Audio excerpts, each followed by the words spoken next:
Law of transmissibility is a very important factor whenever we are dealing with the forces.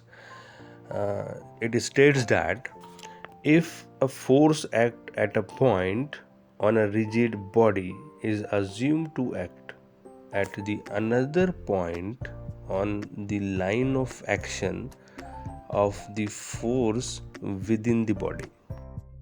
In the simple words मैं अगर इसको breakup कर दूं और आपको समझाने की कोशिश करूं तो यहाँ पे मैंने लिखा है any force acting at a point can be replaced by the same magnitude of the force at some other point on the same line of direction और लाइन ऑफ एक्शन।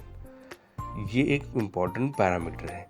नेक्स्ट अगर मैं बात करूं, does not change the condition of motion on a body.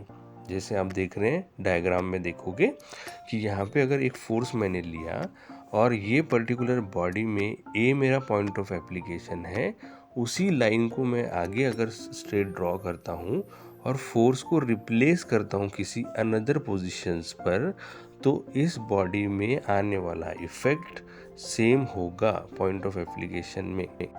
Consider कीजिए एक body है, एक body के ऊपर में आपने एफ पॉइंट पे फोर्स लगाया, line of action of the force draw की, उस पॉइंट को आपने मूव किया बी पॉइंट पे फोर्स, सेकंड डायग्राम में देखिए, और उसी पॉइंट के फोर्स को उसी लाइन ऑफ डायरेक्शन पे आपने मूव किया सी पॉइंट के ऊपर में।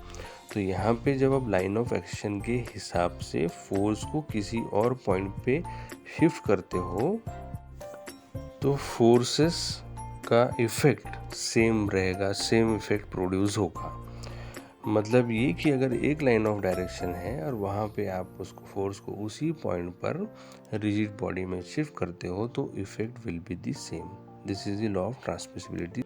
यहाँ पे लाइफ एग्जांपल देखेंगे। यहाँ अगर मैं फोर्स लगाता हूँ, आप मेरा पॉइंट देख रहे हैं, यहाँ पे मैंने अगर फोर्स लगाया सपोज, और इस फोर्स को मैं अगर शिफ्ट करता हूँ, मतलब अगर मुझे इसी लाइन ऑफ डायरेक्शन में अगर वो फोर्स जैसे सीधा लाइन ड्रॉ किया और यहाँ फोर्स अगर लगाया, इस फोर्स का इफ़ेक्ट जो रहेगा पहले पॉइंट से और दूसरे पॉइंट में कंपेयर करोगे तो सेम रहेगा।